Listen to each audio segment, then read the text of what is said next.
দর্শক news views 24 আপনাদের স্বাগত জানাচ্ছি। আমি নাজনীন নাসির দোলা। আমরা আজ কথা বলবো জেলা পরিষদ নির্বাচন নিয়ে। আপনারা জানেন যে প্রতিষ্ঠার 16 বছর পর দেশে প্রথমবারের মতো জেলা পরিষদের নির্বাচনের ভোট গ্রহণ শেষে এখন কেন্দ্রে কেন্দ্রে চলছে ভোট গণনা। পার্বত্য 3 জেলা বাদে বাকি 61টি জেলায় সকাল 9টা থেকে শুরু করে বেলা 2টো পর্যন্ত টানা ভোট গ্রহণ চলেছে। যদিও নির্বাচনের সরাসরি ভোটের সুযোগ না থাকায় জনগণের মধ্যে তেমন আগ্রহ ছিল না এই নির্বাচনকে ঘিরে।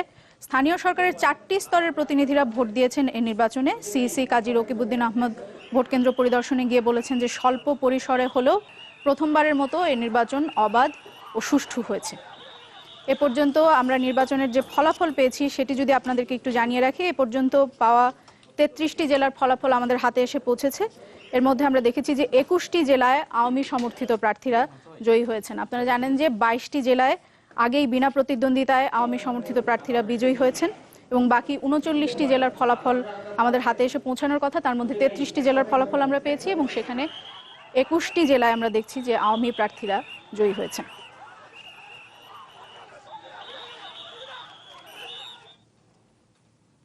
দর্শক, আমরা কথা বলছি জেলা পরিষদ নির্বাচন নিয়ে এবং আমাদের অতিথি আজকে ডক্টর তোফায়েল আহমেদ। আপনাকে অসংখ্য ধন্যবাদ আমাদের অনুষ্ঠানে আসার জন্য। প্রথমেই বলছিলাম, দর্শকদের জানাচ্ছিলাম যে ফলাফলের বিষয়টি আমরা জানি যে এ পর্যন্ত 22টি জেলায় বিনা প্রতিদ্বন্দ্বিতায় নির্বাচন হয়ে গেছে আগে এবং চেয়ারম্যানরা তারা নির্বাচিত হয়ে গেছেন। বাকি 39টি জেলার ফলাফলের জন্য আমরা অপেক্ষা করছিলাম এবং এর মধ্যে 33টি জেলার ফলাফল এসে পৌঁছেছে। এর মধ্যে 21টিতে আওয়ামী সমর্থিত প্রার্থীরা জয়ী হয়েছেন। সারাদিন নিশ্চয়ই খেয়াল করেছেন নির্বাচন কেমন হলো আপনার মতে নির্বাচন? ধন্যবাদ। এটা কেমন হলো এটা সিইসি বলে ফেলেছেন। এখন এটা কেমন হলো এটা কিন্তু আর বলার কোনো অবকাশ নেই। এটা যেহেতু আইনগতভাবে নির্বাচনটাকে এটা সরাসরি নির্বাচন ছিল না, এটা নির্বাচক মণ্ডলী দ্বারা নির্বাচনটা হচ্ছিল, সুতরাং এখানে রেজাল্টটা যেহেতু দেশে আগের যে নির্বাচনগুলো জেলা বিশেষ করে যে নির্বাচক মণ্ডলী যারা আছেন ইউনিয়ন, উপজেলা, পৌরসভা, সিটি কর্পোরেশন, ওই নির্বাচনগুলোর যে ফলাফলটা ছিল দেশে, তাতে করে এখানে ভিন্ন দলের বা অন্য কোনো দলের প্রার্থীর জয় হওয়ার সম্ভাবনা খুবই কম ছিল। সেই হিসাবে এটা মোটামুটি সরকারি দলেরই একটা এর ভিতরেই এই প্রতিযোগিতাটা সীমাবদ্ধ থেকেছে। তাহলে আসলে এই নির্বাচনের যৌক্তিকতাটা কোথায়? না, নির্বাচনের যৌক্তিকতা ডিফারেন্ট। কথা হচ্ছে নির্বাচনটাকে বহুমুখী বা এটাকে বলে বহুত্ববাদী নির্বাচন, সকল দলের বহুদলীয় নির্বাচন করার ক্ষেত্রে দেশের যে বিরাজিত রাজনৈতিক অবস্থা সেটা ডিফারেন্ট হয়ে গেছে। নির্বাচনটা দরকারি কারণে যে জেলা পরিষদ নামক যে প্রতিষ্ঠানটা, এটি বহু পুরনো প্রতিষ্ঠান লোকাল গভর্নমেন্টের। 1885-86 সন থেকে শুরু করে এই প্রতিষ্ঠানটা বিরাজ করছে। 1920 সন থেকে এখানে নির্বাচন হয়ে আসছে, কিন্তু স্বাধীনতার 45 বছর ধরে এই পরিষদটার অবকাঠামো আছে, বিল্ডিং আছে, লোকবল আছে, প্রতি বছর বাজেট থেকে ওখানে টাকা দেওয়া হয়, তাদের নিজস্ব সংগ্রহ আছে প্রচুর, কিন্তু কোনো পরিষদ ছিল না। সেই হিসেবে একটা পরিষদ গঠিত হতে যাচ্ছে, এটাই হচ্ছে এটার নেট প্রাপ্তি। এখন সেই পরিষদটা গঠিত হওয়ার সময় নির্বাচন পদ্ধতি কি হবে এটা 2000 সনে আইনে নির্ধারণ করে দেওয়া হয়েছে। 2000 সনে আইনে নির্ধারণ করে দেওয়ার পরে রাজনৈতিক মহল থেকে কিন্তু এটা নিয়ে কোনো একটা উচ্চবাচ্য, কোনো বিরোধিতা বা এটা নতুন কোনো দিগন্ত নিয়ে আলোচনা হয়নি। একাডেমিক দিক থেকে আমরা কিছু লোক এটা নিয়ে আলোচনা করেছিলাম এবং আমরা একটা সুস্পষ্ট প্রপোজালও দিয়েছিলাম। এর মধ্যে সবচেয়ে উল্লেখযোগ্য হচ্ছে আমাদের এখনকার যে ফাইন্যান্স মিনিস্টার, অর্থমন্ত্রী জনাব আবুল মাল আব্দুল মুহিত সাহেবের একটা বই আছে জেলায় জেলায় সরকার, ওতে কিন্তু উনি এই আইনটাকে ভালো আইন বলেন নেই, বলেছেন যে এটা পরিবর্তন করা দরকার। উনি কিছু অল্টারনেটিভ দিয়েছেন। আমরাও আমাদের আলাপ আলোচনার মধ্যে বলেছিলাম জেলা পরিষদ অত্যন্ত গুরুত্বপূর্ণ একটা স্তর, এখানে সব নির্বাচন সরাসরি করা সম্ভব না, কিন্তু পরোক্ষ নির্বাচনটাও কীরকম হবে তার কিন্তু এই ফর্মুলায় হবে না, হওয়া উচিত না। এটা হওয়া উচিত ছিল এরকম, আপনি জেলা পরিষদের কনস্টিটুয়েন্সি বা ওয়ার্ডগুলো নির্ধারণ করবেন, এটা ফর্মুলা ভিত্তিক, সবার জন্য একই রকম না, যে এখন 15টা ওয়ার্ড বড় ছোট নির্বিশেষে, তা না করে জনসংখ্যা এবং ভোটার প্রপোর্শন দেখে আপনি ওয়ার্ড ঠিক করবেন। সেই ওয়ার্ডগুলো থেকে মেম্বাররা হবেন সরাসরি, আর মেম্বাররা নির্বাচিত হওয়ার পরে তারা সভাপতি তৈরি করবেন তাদের ভোটে। যিনি সভাপতি হবেন তিনি আগে মেম্বার হওয়া লাগবে। এরকম একটা প্রপোজাল আমার দিক থেকে, এবং অনেকে সাপোর্ট করেছিলেন এটা, এরকম বলেছিলাম, কিন্তু এটা কোনোটাই হয়নি। শেষ পর্যন্ত ওইভাবেই নির্বাচনটা হচ্ছে। তো এখন যেটা হচ্ছে যে আমরা যেটা মনে করি যে লোকাল গভর্নমেন্টের যে সবগুলো যেগুলো যতগুলো সাংবিধানিক স্তর আছে, এটা জেলা পরিষদটা দীর্ঘদিন ধরে এটা নির্বাচন ছাড়া, পরিষদ ছাড়া ছিল, কোনো পরিষদ ছিল না ওখানে। এখন প্রথমবারের মতো পরিষদ হচ্ছে, তাতে করে লোকাল গভর্নমেন্টের সবগুলো স্তরের কিন্তু নির্বাচনটা কমপ্লিট হয়ে গেল।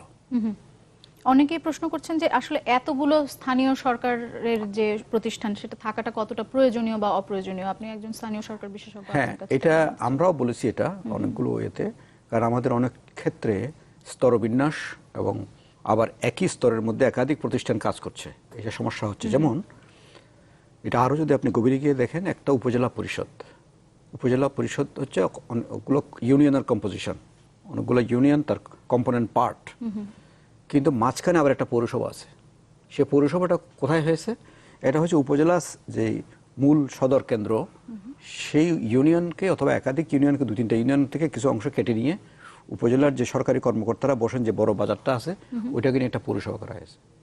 তাহলে এই পৌরসভাটা বিশেষ কোনো উপযোগিতা কিন্তু নাই, এদের কোনো রানিং ওয়াটার নাই, এরা কোনো স্ট্রিট লাইট দিচ্ছে না, এরা কোনো রিফিউজ কালেকশন নাই, শুধু একটা পৌরসভা একটা বিল্ডিং করা, ওখানে কিন্তু সরকার অর্থ খরচ করছে, এবং অনেক ক্ষেত্রে সেই অর্থটা ওই উপজেলা পরিষদের চেয়ে বেশি।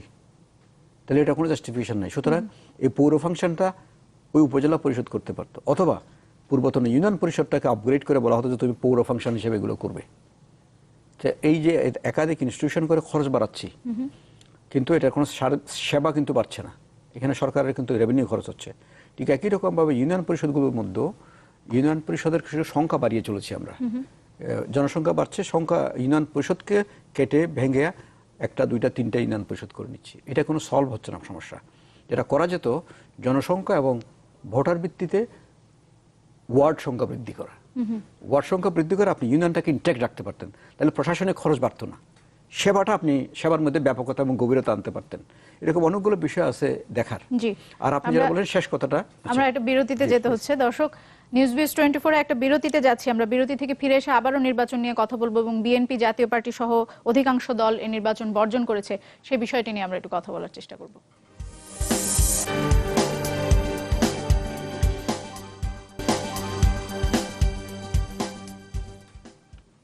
দর্শক, নিউজবিজ 24 ফিরে এলাম। আমরা আজ কথা বলছি জেলা পরিষদ নির্বাচন নিয়ে, এবং স্যারের সাথে কথা হচ্ছিল, এবং নির্বাচন নিয়ে যেটি আসলে বলতে চাচ্ছিলাম যে বিএনপি জাতীয় পার্টি সহ অধিকাংশ রাজনৈতিক দলের নির্বাচন বর্জন করেছে। এতে নির্বাচনী ব্যবস্থা, গণতন্ত্রের উপর কি প্রভাব পড়েছে, আর বিএনপি বা কি পেল বা কি হারালো, বা যেসব দল বর্জন করেছে তারা আসলে কি পেল?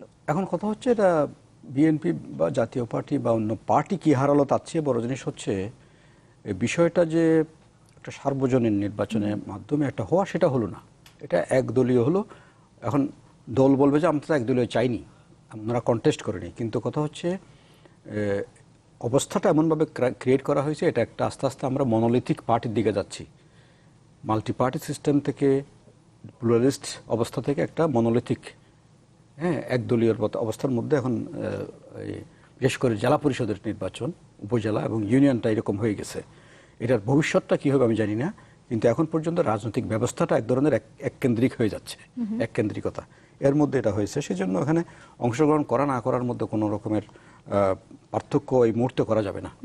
প্রথমত আমাদের দেশে যে নির্বাচন হয় তাতে তো পজিশন প্রতি মানুষের যে হার, যেমন এখন জেলা পরিষদে একটা পজিশনের জন্য এখন 2.39%, 2.39, আর মেম্বার পদের জন্য 3.292 এরকম ক্যান্ডিডেট আমরা পাচ্ছি। তারপরও সেটা হচ্ছে পার্টির দলের ভিতরে ক্যান্ডিডেট। তো এখন যখন সিসি সাহেব বলেছেন নির্বাচন সুষ্ঠু হয়েছে, নিরপেক্ষ হয়েছে, শান্তিপূর্ণ হয়েছে, যত রকম বিশ্লেষণ আছে, বিশেষণ আছে, কিন্তু মুশকিল হচ্ছে কি, এই যে নির্বাচন সুষ্ঠু হলো না অসুষ্ঠু হলো, এটা নির্বাচন কমিশনের বলার কথা না। আমি যদি আপনার বাসায় যে আপনি রান্নাটা করে আমার খেতে দেন, খেতে দিয়ে বলেন যে রান্নাটা খুব মজা হয়েছে, না, এটা আমাকে খাওয়ার পরে যিনি খাবেন তিনি বলবেন, নির্বাচন কমিশন বলবে আমি করলাম, আপনারা বলুন কেমন হয়েছে। তো সুষ্ঠু হওয়ার অনেকগুলো শর্ত, যে এটা অবাধভাবে মানুষ ক্যান্ডিডেট হয়েছে কিনা, কেন হলো না, না হলে এটা কেন বিশ্লেষণ করতে হবে। যেমন ধরুন এখানে ফেনী এবং ভোলা অথবা ঝালকাঠি দুটো ডিস্ট্রিক্টের মধ্যে দেখা যাচ্ছে টোটাল টিম বিনা প্রতিদ্বন্দ্বিতায় নির্বাচিত হয়ে গেছে, নট অনলি চেয়ারম্যান 22টাতে হয়েছে। এবং তাহলে এটা কি ধরনের, আমাদের তো এরকম নির্বাচনের ইতিহাস তো নাই বাংলাদেশে, এটা তো একটা অনন্য ইতিহাস, ইতিহাসে প্রথমবারের মতো। হয়তো কনসেনসাসের মাধ্যমে, ঐক্যমত্যের মাধ্যমে যদি নির্বাচন না করে মানুষ খুব ভালো লোক আছে আমরা মেনে নিলাম, এটা এক জিনিস, অবাধ একটা সুষ্ঠু অবস্থা বিরাজ করছে। কিন্তু এটা তো অ্যাবনর্মাল সিচুয়েশনের অ্যাবনর্মালসের একটা ইন্ডিকেশন, যে এখানে নির্বাচনটার অ্যাবনর্মালসি আছে কোনো রকমের, সেটার একটা ইন্ডিকেশন। তাহলে এটা তো ওই সুষ্ঠু অসুষ্ঠুর সীমারেখাটা কিন্তু আমি এখানে টানতে পারছি না। এখানে ডাল মে বহুত কালা হয়, কুছ না, হ্যাঁ বহুত কালা হয়। তাই সুতরাং এটাকে এইভাবে কিন্তু বলা যাবে না। কিন্তু আমি যেটা আপনাকে সে প্রথমেও বলেছি, আমরা যারা এইসব নিয়ে কাজ করি, আমাদের কাছে এখন লোকাল গভর্নমেন্টের এই স্তরটা গঠিত হয়েছে, এটা একটু ইম্পর্টেন্স পাচ্ছে, যেটা আগে ছিল না। এখন একটা সময় আসবে, সরকারের কাছে, রাজনৈতিক দলগুলোর কাছে আমাদের নিবেদন থাকবে। এখন একটা হচ্ছে আমাদের লোকাল গভর্নমেন্টের ইনস্টিটিউশনস, 5টা ইনস্টিটিউশনস। আপনি বললেন যে অনেকে বলছেন এত ইনস্টিটিউশন দরকার কি, এত স্তর বিন্যাসের কি দরকার, আর এটা একটা বিষয় আছে। আর একটা হচ্ছে এত আইন, এক একটার জন্য আলাদা আলাদা আইন, সেট অফ ল রুলস, এরকম করে কয়েকশো আইন কিন্তু লোকাল গভর্নমেন্টে, এগুলো কেউ পড়েও না, বুঝেও না।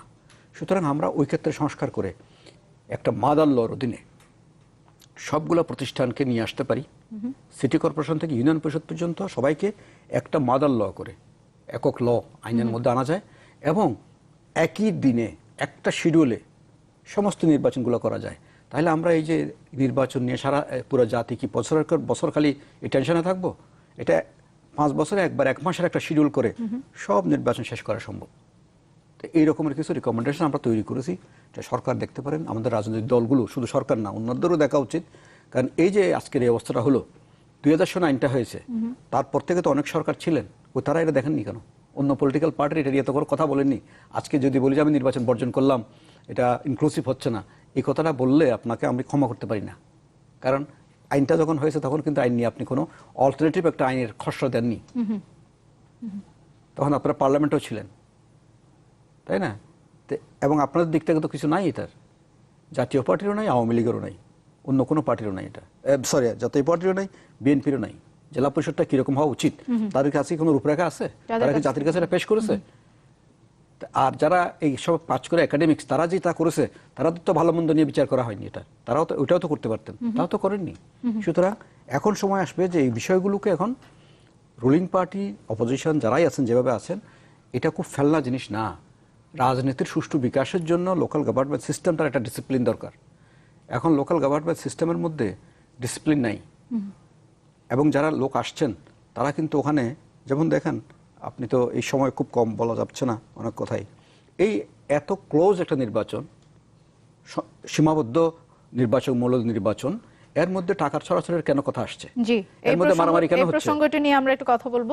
একটা বিরতিতে যেতে হচ্ছে। দর্শক, নিউজ ভিউজ 24 একটা বিরতিতে যাচ্ছি। বিরতি থেকে ফিরে এসে আমরা আসলে যে বিষয়টি নিয়ে কথা বলতে চাই, যে নির্দলীয় এই নির্বাচনেও প্রভাব খাটানো, ভয়ভীতি দেখানো, ভোট কেনা বেচা এবং আচরণবিধি লঙ্ঘনের কিছু বিচ্ছিন্ন অভিযোগ উঠেছে ক্ষমতাসীনদের বিরুদ্ধে। সেই বিষয়গুলো নিয়ে আমরা একটু কথা বলবো।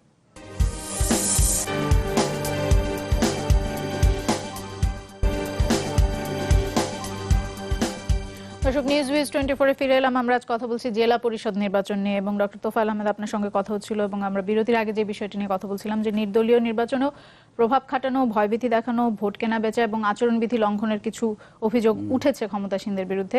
এবং 1 সপ্তাহ আগেই নারায়ণগঞ্জ ইলেকশন হয়ে গেল, এবং তখন আসলে আওয়ামী লীগের নেতারাই বলছিলেন যে এই সরকারের অধীনেই আসলে জাতীয় নির্বাচনও সুষ্ঠুভাবে করা সম্ভব। তার 1 সপ্তাহ পরে এসে জেলা পরিষদ নির্বাচন একটা পরোক্ষ নির্বাচন, এবং সেখানে যখন এই ঘটনাগুলো ঘটছে, তখন যদি আপনার মন্তব্য জানতে চাই। যে এটা খুব ইন্টারেস্টিং।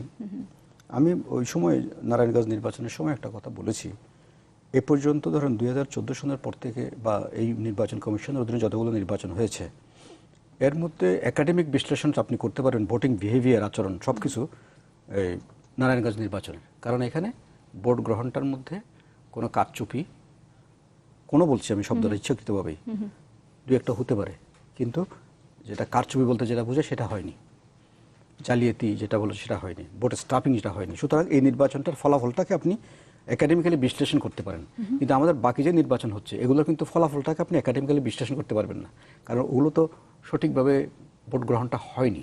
তাহলে ভোটটা যা পড়েছে তার সংখ্যাটাকে নিয়ে আপনি কোনো রকমের সংখ্যাতাত্ত্বিক বিশ্লেষণে যেতে পারবেন না, ওটা দিয়ে ভোটিং বিহেভিয়ার আপনি দেখতে পারবেন না।